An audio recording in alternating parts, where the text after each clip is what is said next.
So... What's next? Next up, we've got Superfly! Oh. Think you're a hero? Then fly through the city without smashing into buildings. Left and right to dodge. So, we didn't actually bring this up, but the fight between not Mario and not Bowser was also apparently sci-fi. Well, that kind of makes sense. Kaiju battles are kind of sci-fi-ish. Superheroes, that's like... It's on the periphery.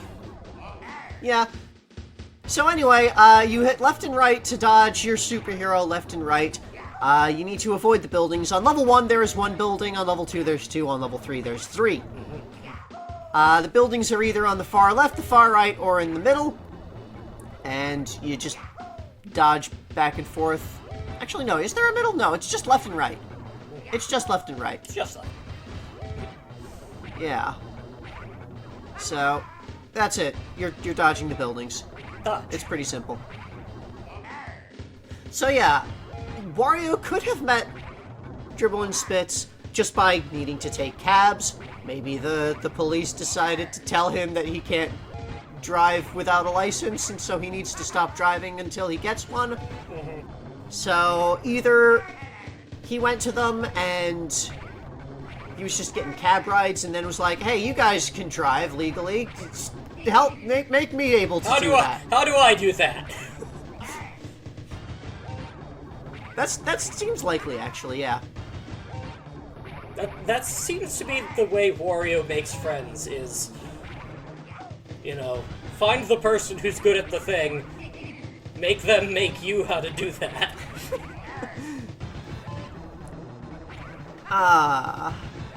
Let's see. What else can we say about Dribble and Spitz? Because it's a little... We don't really know a lot.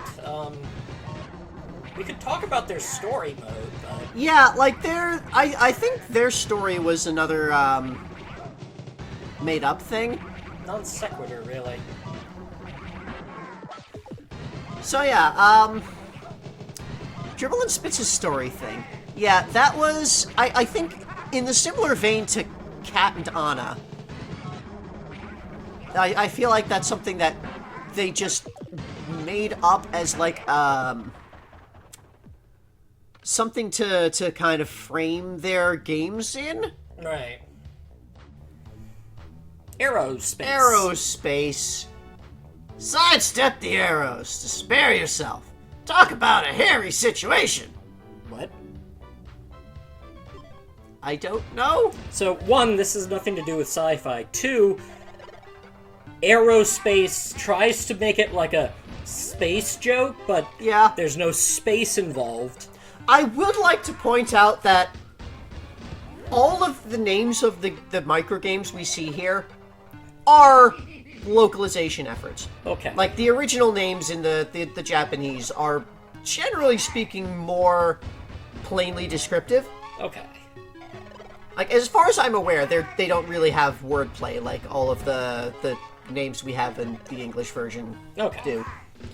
So anyway, the game itself, you move left and right to adjust your position. You need to be in the space where the arrows are. You can see in the background there. On each difficulty level, the amount of space that you have decreases. And so there's more arrows that make a more tightly packed thing. That doesn't really make a difference. It's just that the space that you have available shrinks each time. I wonder... Oh. Was the original Japanese for this section not sci-fi, but instead film and TV? I'll have to look at that.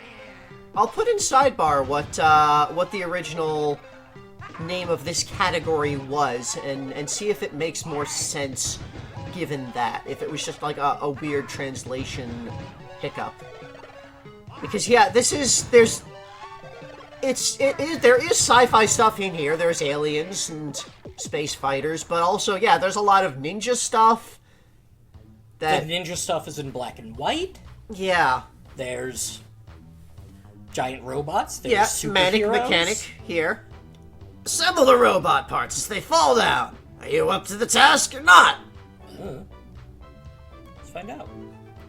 So here, robot parts are falling down. You have the legs.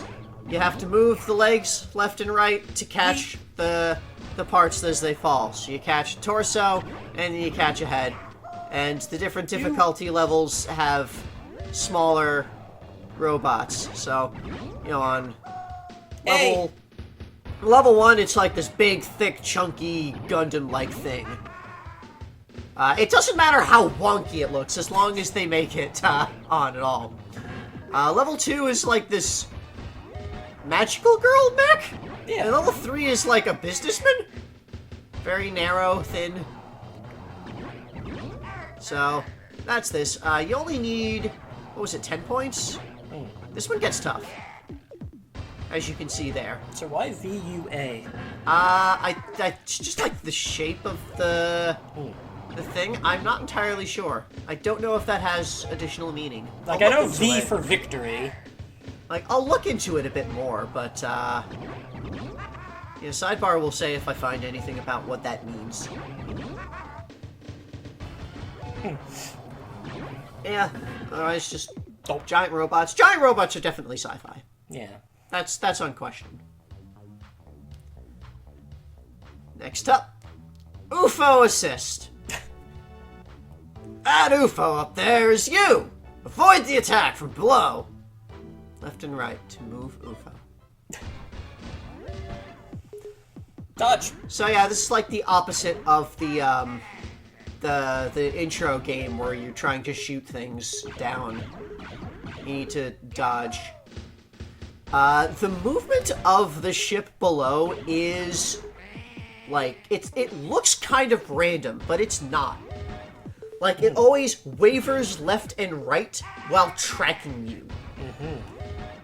So, if you like, the strategy here is move all the way to the left until, like, it starts coming close, and then when it is moving left and going to reach the corner, dodge past it to the right.